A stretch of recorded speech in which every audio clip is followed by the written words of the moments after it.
तो यहाँ पे देखो ये स्ट्रक्चर आपको देखना होगा। सबसे पहले तो स्ट्रक्चर को फील करो, मार्केट का जो स्ट्रक्चर है वो किस तरीके से बन रहा है। तो यहाँ पे क्या है कि ये अब अगला डायरेक्शन क्या होना चाहिए। देखो अगला डायरेक्शन यहाँ पे क्या, रिटेस्ट हुआ, रिटेस्ट होकर वापस नीचे की तरफ आया।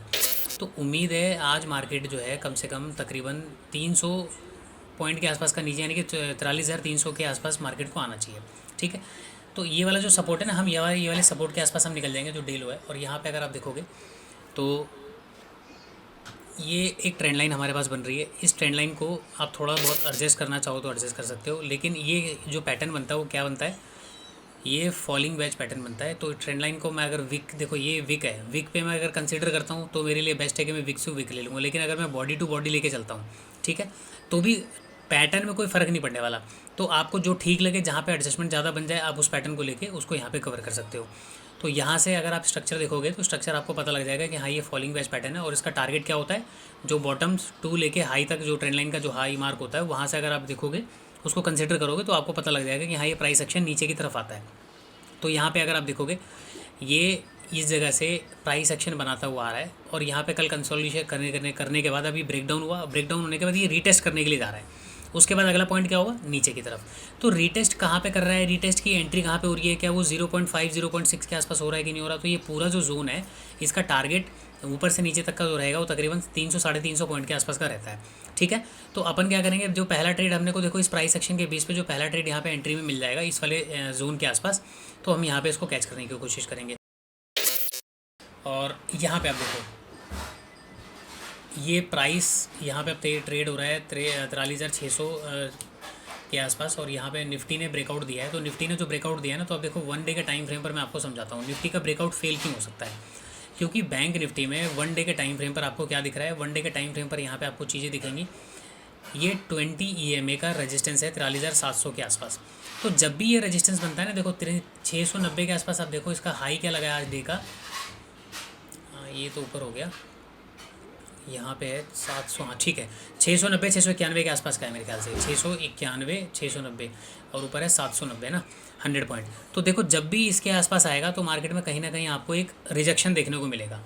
ठीक है, दूसरा 7 दिनों से यहाँ पे रेड कैंडल है, आज 8वें दिन है, सबको क्या लग रहा होगा, ग्रीन कैंडल है। तो इसका हाई कितना लग रहा है, 693 के आसपास है ना, वही मतलब डे का हाई है लगता है आज का ये 690 691। तो मुझे नहीं लगता कि इसके ऊपर निकलना चाहिए। तो यहाँ से एक शार्प मोमेंटम हो सकता है, फॉल हो सकता है, क्योंकि मार्केट ने रीटेस्ट कर चुका है। और जब भी 1 डे के टाइम फ्रेम पर यहाँ पे 20 EMA का रेजिस्टेंस मिल जाए, मार्केट कंसोलिडेट कर रहा हो, ऊपर बुलिश कैंडल क्लोज ना कर पा रहा हो, तो वहाँ पे आपको मार्केट एक फॉलो होता हुआ दिखेगा। ठीक है, तो ये जो बड़ी वाली कैंडल है इसके नीचे यहाँ पे ऊपर निकलने की उम्मीद तो बिल्कुल कम है आज की डेट में, क्योंकि एक्सपायरी है।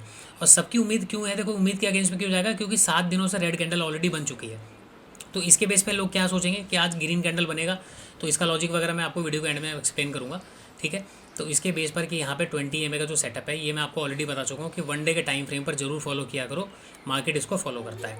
अब यहाँ पे मैंने जो ट्रेड ले लिया है, देखो इस वाले इसके अंदर मैं एंट्री बना चुका हूँ। ठीक है, 231 या 232 के आसपास ले रखा है। अब ये प्राइस एक्शन बिल्कुल कन्फर्म हो गया मेरा कि हाँ यहाँ से मेरा ट्रेड चलने की उम्मीद पूरी है। तो वेट करेंगे इस वाले कैंडल में।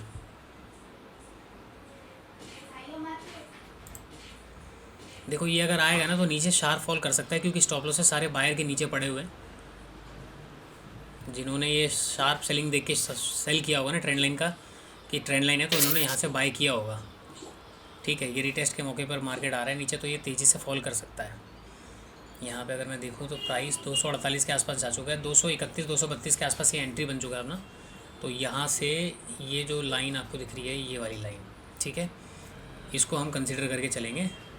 और प्राइस यहाँ से तेज़ी से जाना चाहिए, तो एटलीस्ट 300 के लेवल तक तो पहुँचना चाहिए, क्योंकि अगर ये फॉल करता है तो ठीक है। अदरवाइज यहाँ पे अगर 70-80 पॉइंट भी मिल गया तो भी अपने लिए इनफ है, अगर एक 1 भी मिल गया तो ठीक है। देखो अगर शार्प फॉल होगा तो जो मिले वो लेके भाग जाओ। अगर इसी तरीके से फॉल हो रहा है कि 15 मिनट की कैंडल यहीं कहीं रुक जाए, तो उसके बाद फिर हम वेट कर सकते हैं। 265 के आसपास ये हाई आ चुका है, 266, और यहाँ से लगभग 39 पॉइंट और ऊपर है,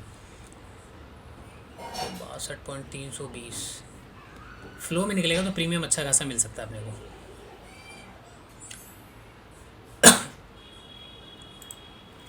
चलो ये देखो बढ़ गया। अब मैं यहाँ पे अपनी प्लानिंग करूँगा, मैं मोबाइल पे लगा के बैठ जाता हूँ ये सारी चीज़ें। और यहाँ पे ये आ गया है, तो डे लो के आसपास आ गया। तो देखो डे लो अगर डायरेक्टली ब्रेक कर देगा ना, तो अपने को फिर निकलना पड़ेगा, क्योंकि डे लो अगर ब्रेक कर गया तो हो सकता है मार्केट फिर होल्ड कर जाए। ठीक है, तो 62 और 75 पॉइंट, 80 पॉइंट के आसपास मिल जाए इस वाले फ्लो में अगर, तो फिर यहाँ पे हम देखेंगे। देखो निफ्टी का भी ब्रेकडाउन ऑलमोस्ट फेल हो चुका है। तो अब ये ट्रेंड लाइन जो है ना निफ्टी का फेल हो गया। अगर अब निफ्टी यहाँ से गिरा और अपने सपोर्ट पे अगर ये सपोर्ट नहीं ले पाया, ये देखो यहाँ पे प्रीमियम आप देखोगे 312 है ना। चलो एक बार यहाँ से अगर हम इसको देखते हैं लगभग, तो ये 95 पॉइंट का मूव देखो ऑलरेडी वन मूव के अंदर कर चुका है। तो मेरे हिसाब से यहाँ पे अब शायद निकलना चाहिए 327, 328। चलो जैसे नीचे आएगा मैं निकल जाऊँगा, मैं लगा के बैठा ही हूँ यहाँ पर। तो देखो ये फ़ायदा होता है मार्केट में एक्सपायरी वाले दिन की मूव आपको ना बहुत फास्ट आपको देखने को मिलते हैं। अभी इतनी बड़ी कैंडल यहाँ पे बनी है, डे लो का ब्रेकडाउन हो गया है, तो मेरे ख्याल से अब डे लो जैसे ब्रेकडाउन हुआ है तो यहाँ पे हो सकता है बायर ट्राई करने की कोशिश करेंगे, बट कह नहीं सकते कि इतने बड़े मूव के बाद बायर आएंगे नहीं आएंगे। 318 315 के आसपास चल रहा है अभी, तो थोड़ा सा वेट करते हैं, वेट करने के बाद देखेंगे। तो देखो मैं आपको पूरा सेटअप एक्सप्लेन करूँगा एंड में, थोड़ा सा आपको वेट करना पड़ेगा। आज पूरी वीडियो मैं रिकॉर्ड करूँगा जितनी भी देर की मार्केट होगी, क्योंकि 1:30-2 बजे के आसपास जो मैं एक्सपायरी मूव पकड़ूंगा उसका भी मैं पूरा का पूरा सेटअप आपको एक्सप्लेन करूँगा। ठीक है, ये पूरा वेज पैटर्न का ब्रेकडाउन बिल्कुल कंफर्म हो चुका है, रीटेस्ट हो चुका है। तो लगभग इसका जो पॉइंट होता है ना लगभग 300 350 पॉइंट होता है, बट ये कहाँ पे जाके रुकेगा या कितना कंसोलिडेट करेगा, कितना ये फुल बैक लेगा उतना पता नहीं है। तो अपने को जो चाहिए, देखो अगर 70-80 पॉइंट के लिए बैठे हैं, अगर मार्केट 90 पॉइंट भी दे देगा तो कोई बुरी बात नहीं है। तो फिर हमें क्या है कि पूरा मूव कैच करने की ज़रूरत नहीं पड़ेगी। यहाँ पे इस चीज़ का आपको खास कर ध्यान रखना है। ठीक, अब ये वाला जो कैंडल है देखो 500 का लेवल है ना, 500 का लेवल जैसे ब्रेकडाउन होता है या 500 का लेवल पे क्या हुआ है कि PSY एक लेवल है, और निफ्टी का यहाँ पे अब मुश्किल है। मुझे लग रहा है कि निफ्टी भी यहाँ पे ब्रेकडाउन दे सकता है, क्योंकि बैंक निफ्टी ऑलरेडी बहुत ज़्यादा फॉल कर चुका है। ठीक है, तो ये क्या प्राइस एक्शन क्या है, ये प्राइस एक्शन होता है जो एम पैटर्न बन रहा है या कहाँ पे ये एम पैटर्न बन रहा है, किस जगह पे रीटेस्ट कर रहा है, कितने % के आसपास रीटेस्ट कर रहा है, वो सारी चीज़ें। तो ये जो रीटेस्ट हुआ है ना 0.6 के आसपास हुआ है, वो मैं वीडियो के एंड में आपको मैं पूरा एक्सप्लेन करूँगा सारी चीज़ों के बेस पे। ठीक है, तो फिलहाल अब मेरे ख्याल से अब इस वाले कैंडल में मैं निकल जाता हूँ 328 330 के आसपास। चलिए मैं इसको यहाँ पे बुक कर लेता हूँ और उसके बाद फिर यहाँ पे वेट करेंगे, देखेंगे कि कितना चल रहा है। 317 के आसपास चल रहा है ना। चलो यहाँ पे कोशिश करेंगे जो भी एक अपने को मिल जाए मूव वहाँ पे लेके निकल जाएंगे, क्योंकि अब यहाँ पे इतना बड़ा फॉल हुआ है ना, तो हो सकता है 70-80 पॉइंट का रिकवरी कर सकता है मार्केट।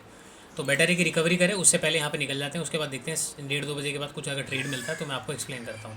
ठीक है, वैसे चांसेस हैं कि मिल सकता है, क्योंकि एक सेटअप है उसके बेस पे काम करना पड़ेगा।